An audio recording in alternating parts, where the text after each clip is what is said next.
3,000 years later.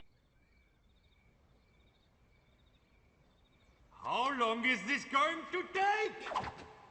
Hey everyone, Thordan Smash here, and today we're going to be talking about that new Buster Sword seen in the new Final Fantasy collaboration trailer where Crypto's wielding it around like a madman. And we're going to go over whether or not that is going to be an heirloom in the game, or if it's just going to be an in-game item, and what that means for a future free heirloom as well. We're going to cover all that. We're also going to go ahead and give out 45 bucks. All you guys got to do is like, comment, subscribe. You guys know the drill. But without further ado, let's jump into today's topic.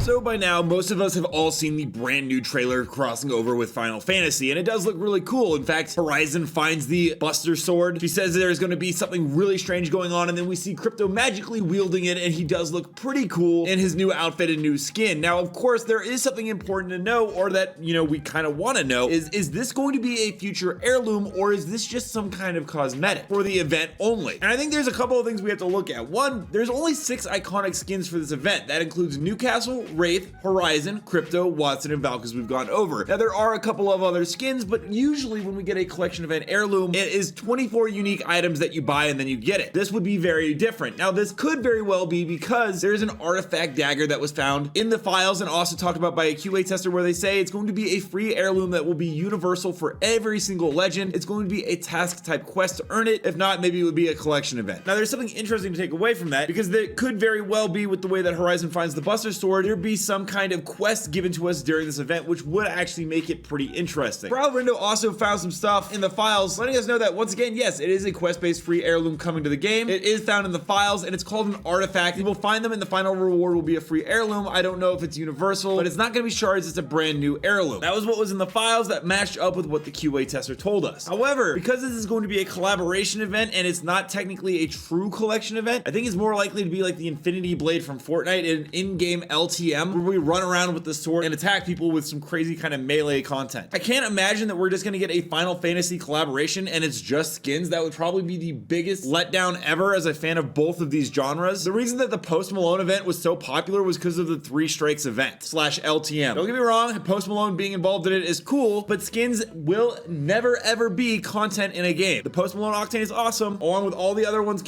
came in with the iconic look, such as the Acid Wraith bundle and the Hidden Blossoms bundle and the Runaway Hit bundle, but that is not why people loved that event. They loved it because there was a new way to play the game. Interestingly though, a source did tell me that the Final Fantasy crossover is Rag Old, which is found in the files, and that it's also a collection event. At least it's a new type of collection event. This will function differently than we've ever seen one before. Personally, I still think the artifact dagger is going to go along the lines of being one of those signature weapons that we saw in mobile a long time ago. The ones that you got for free in the game and then you would have to pay money to upgrade them later on. That isn't 100% confirmed. We do know that there is a universal heirloom, as we've talked about a couple times already, and that it will be free, but we just don't really know how it's going to work yet. We do know that Apex Legends is running out of the types of heirlooms that they've added into the game. We started to get prestige skins pretty regularly now. We also have heirloom recolors coming in, but in terms of just the general heirlooms in the game, we are running low on a number of legends to give them to. As we continue to take more seasons off, the only ones left are Conduit, Catalyst, Mad Maggie, Vantage, Ballistic, and Newcastle. And as we know, we're getting Lifeline Reborn and other legends in the future. That means we'll have another season without a legend, and eventually we will have caught up. So I could actually definitely see collaborations being a future way that Apex Legends monetizes the heirloom system by adding in unique items found in other games and bringing them over to the main Apex Legends game where players then can unlock them. Whether or not that will be financially successful, I don't know. What I will also say though is that if they do decide to go that route, it's very important that they continue to add LTMs to go alongside this. Otherwise, people are just going to get annoyed like we have with the recolored events where you sell us $160 worth of recolors and then you give us an heirloom recolor. If we continue to go down that route, I have 100% confidence that any future collaborations will be killed before they've even begun. Let me know down below, what are your guys' thoughts on this Buster Sword? Do you like the idea of the Final Fantasy collaboration? And what are your hopes for the future collaborations that we will see in the future of this game as well? Also, don't forget to check out this channel right here by my editor Novell, who does amazing Apex Legends content. And until next time, Legends, keep slaying the aliens. See you out there.